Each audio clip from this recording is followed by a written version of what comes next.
Here we are in Palm Beach, where a very important meeting, probably the most high-profile meeting yet for President Donald Trump since he took office. He's meeting today with Chinese President Xi Jinping. And the two are obviously going to tackle some very important issues. President Donald Trump, not one to hide what he's thinking.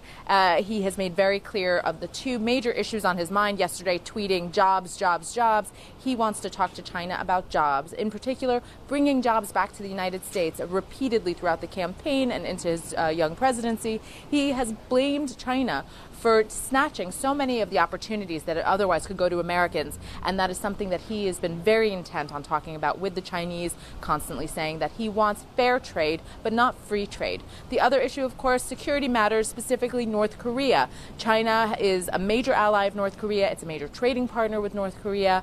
And so it hasn't exerted the pressure that that Donald Trump's administration feels is necessary to accomplish what it wants in terms of keeping Pyongyang in check, preventing any nuclear tests, and keeping security in East Asia. And so those are the two major issues that they're going to be addressing. Of course, there are so many other issues that we don't know if they're going to be talking about. Human rights issues, cyber threats, things of that nature that were very high on the agenda with the Obama administration. We haven't seen that really come up a great deal yet with the Trump administration. And so those are going to be the major questions at the end of this 24-hour summit. But again, it is only a 24-hour summit. There is really just an introductory meeting. They're going to be getting to know each other and possibly drawing a roadmap for where U.S.-China relations are going to go under the Trump administration.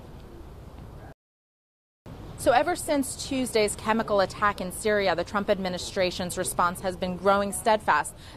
President Donald Trump yesterday saying that the attacks, the chemical attacks in rebel-held northern Idlib crossed a lot of lines in his book, and he was really considering appropriate response. Today on Air Force One, heading down here to Palm Beach, the president again saying that he was really considering how to respond to these attacks, but he believed that these atrocities were heinous and could not be tolerated. At the same time that he spoke on Air Force One, Secretary of State Rex Tillerson gave a little bit firmer comments, basically saying that there's no place in Syria for Bashar al-Assad to lead those people after those attacks. He came out very, very strong to say that they believe there's the evidence 100% points to the fact that the Assad government was responsible for the chemical attacks in northern Idlib.